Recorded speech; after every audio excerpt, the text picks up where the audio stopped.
Hello, my name is Leah Marks, and I am a graduating senior this year at the College of New Jersey. I'm majoring in communication disorders and deaf studies, and I'm here today to talk to you a little bit about communication options for children who are deaf.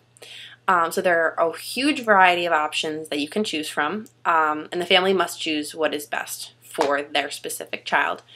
So the first option I'm going to discuss is American Sign Language. So American Sign Language, also known as ASL, is a system of hand shapes, facial expressions, body posture, and movement, and they all work together to create meaning.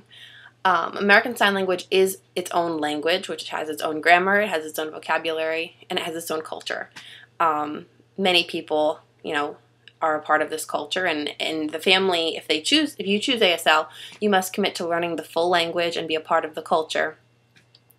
Which can be very time-consuming because it's learning a whole new language, whole new grammar. It can be, difficult for a family, but if the family has the time and the resources to commit to using the language fully, then it's a great option.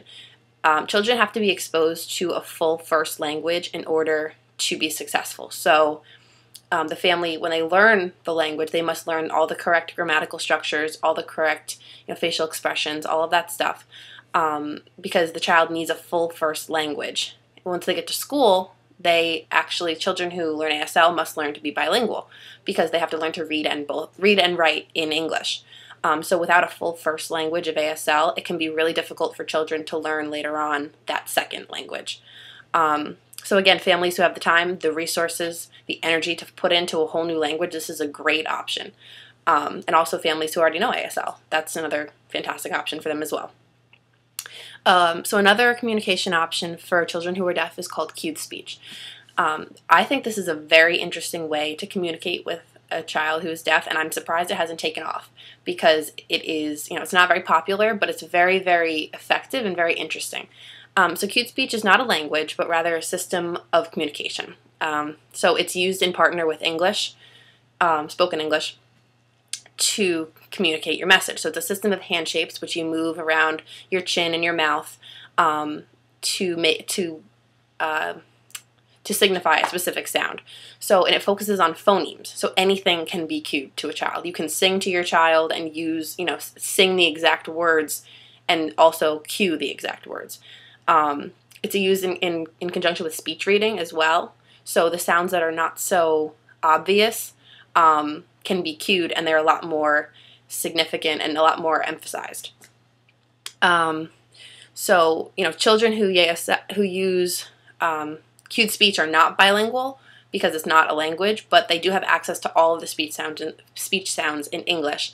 And another benefit of cued speech is that it's super easy to learn. I've been told that you can learn cued speech in like an afternoon, and then the more you use it, just like any skill, you become a lot more fluent in using the communication option. And since there are a finite number of sounds made in the English language, so once you learn the cues for all of those sounds, you're golden. At first, I'm sure you're going to be very slow in using it, just as you would in any language. You have to think about it, but once you learn, I've heard it's very, very easy once you become fluent. Another method of communication is known as their English coding system. So either manually coded English or signing exact English. So this is systems of hand shapes, some of which come from ASL, but it's manually coded English and signing exact English. These are English coding systems. They are not languages. They're simply visual methods to express spoken English. So they use the grammar of English, the word order of English, and the sentence structure of English. So everything that you say, including your plurals, your verb tense, those are all included in manually coded English. This is really important for parents and families who want their child's first language to be English, because they're going to learn all of those grammatical structures with a visual representation. So learning all these hand shapes is another undertaking. You have to learn a whole new system, but all of the signs must be committed to memory, but the grammar is still the same, which is important because you're not learning a whole new language, you're just learning another system to represent that language for your child. Manually coded English can also be used in conjunction with spoken English, which is known as simultaneous communication, or SimCom. A lot of people like this method because they can use the communication method that they're comfortable with in conjunction with the communication method that's best for their child. So the child is getting all of that input, both auditorily if they wear amplification and visually. So it makes the communication easier for both parties. The final communication option I'm going to talk about is spoken English, which is, of course, using the voice and mouth to make the speech sounds, just like we do every day, and I'm doing right now. So children who are deaf that use spoken English must also learn to listen with the help of amplification, or speech read by watching the speaker's mouth and facial expressions to follow what is said. So with the advancement of cochlear implant and hearing aid technology, this is becoming a much more popular option for children who are deaf. Parents don't have to learn a new language or communication method, so they're able to share the same first language as their child, which a lot of people like. This is not to say that parents can just put cochlear implants or hearing aids on their kids and have them magically hear. That's not how it works.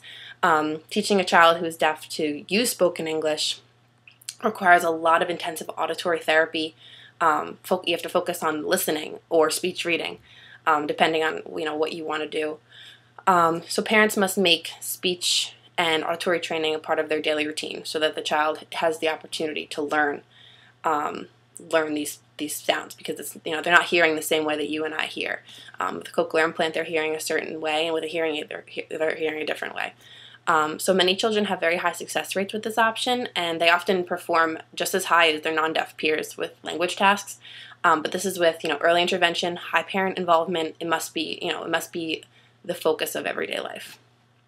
So all of the options I've presented today in these past couple minutes are really great, but not every option is right for every child. So each family must do their own research and choose what's going to be best for your family. If you have the time to commit to learning a new language and that's what you think is best for your child, go do it. If you feel like you just don't have the time and it just depends on your family situation. So just choose what works for your particular situation. So thank you for watching my video. I hope you learned a lot. And again, my name is Leah Marks for ParentTube. For more helpful tips, please check out the rest of our YouTube channel. Bye.